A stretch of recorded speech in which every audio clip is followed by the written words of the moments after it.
If this video disgusts you, it should. It happens daily in Iraq. The rules of engagement in Iraq are a joke. Keep shooting.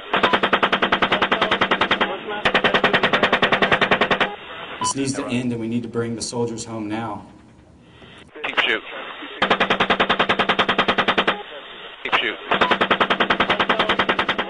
There's some remarkably disturbing footage out today of a U.S. helicopter engaging with some folks in Baghdad in 2007. Do you think that sort of activity on its face appears to have been appropriate?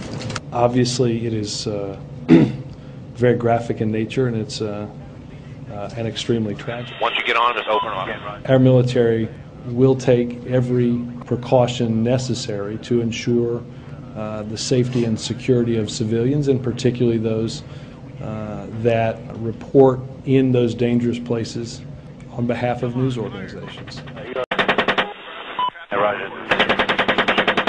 And the rules of engagement in 2007, when this happened, was if you feel threatened by anybody, you're able to engage that person. Many soldiers felt threatened just by the fact that you were looking at them. So they fired their weapons at anybody who was looking at them because I felt threatened. We were told that if we were to fire our weapons at people and we were to be investigated, officers would take care of you. We were given orders for 360-degree rotational fire whenever we were hit with an IED. We were told by our battalion commander to kill every motherfucker on the street. Many soldiers would not do that. We decided that we were going to shoot into the rooftop of buildings because if you didn't fire, the NCOs in your platoon would make your life hell. This happens on a daily basis. I've watched it with Bradleys destroying vans full of children who were in the way when an IED went off. The destruction of the Iraqi people happens on a daily basis. People just going to the markets. People just going to work, children playing in their front yards. This is my experiences that day. That day started out much like many days in Iraq. We were woken up about 2:30 a.m. to prepare for a mission, one of many that seemed pointless. Our battalion commander called the Ranger Dominance, but many of the soldiers, such as myself, dubbed them Ranger Dumbass. These missions consisted of 2 companies walking through New Baghdad, unprotected from snipers and IEDs. We dreaded them and despised our battalion commander because of them. That morning we gathered at the gate of the Fabra Samaya, preparing for our death march into town. It was now about 4 a.m. in the morning when we heard the sirens for incoming. Boom. First one not very far away from us.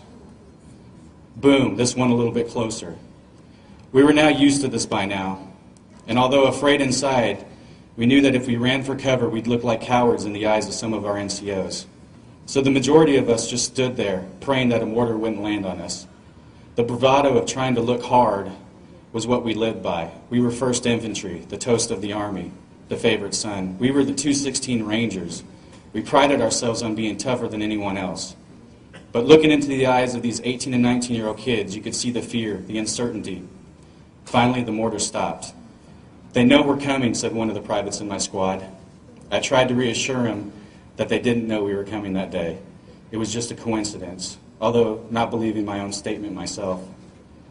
We began our march in the early morning hours. There was hardly anyone on the streets. It was quiet, almost peaceful.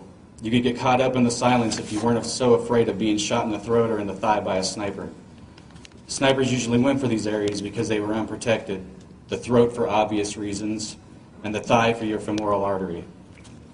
Many of us usually walked with the buttstock of our M4s close to our neck for an almost futile attempt at protecting ourselves. Our mission that day was to cordon off an area of New Baghdad and perform what is called knock-in searches, which basically consists of us knocking on the doors of homes, asking to search the home for militia-related materials, weapons, or bomb-making materials. Although it was more of a demand, and if they refused, it gave us proper cause to destroy the home by searching more vigorously. The hours passed of doing this, and we were finding absolutely nothing, getting extremely hot and agitated. Some of us began messing around taking pictures because there was nothing else to do. Finally, we were informed that we were closing up shop. I remember being thankful because it was over 110 degrees that day, and the hot water we were drinking was providing no relief.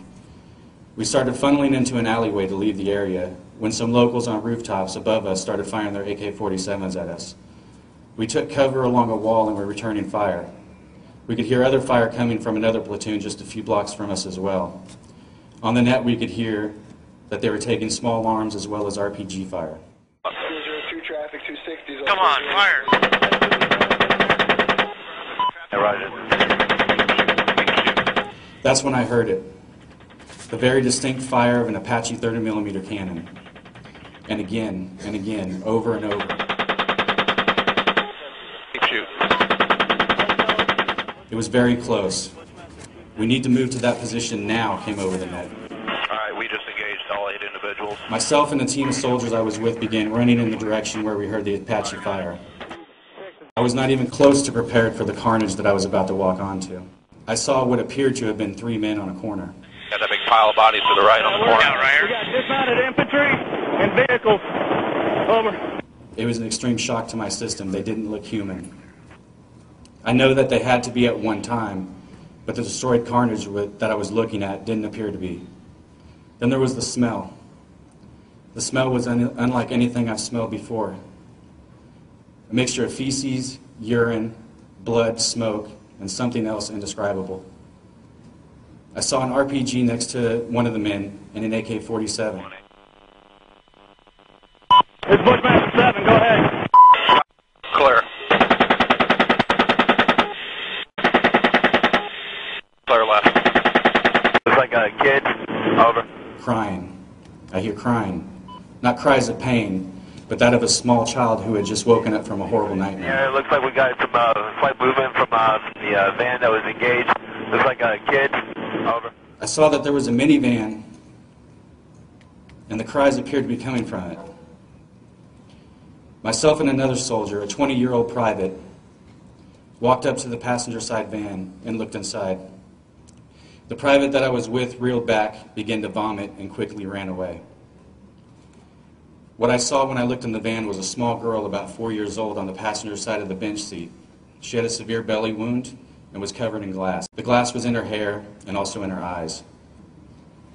Next to her, half on the floorboard, with his head resting on the seat, was a boy about 7 years old. He wasn't moving, and from the severe wound to the right side of his head, my first thought was that he was dead. In the driver's seat was who I immediately concluded must have been these children's father by the way he was hunched over the children in a protective manner. There was no way that the father had survived.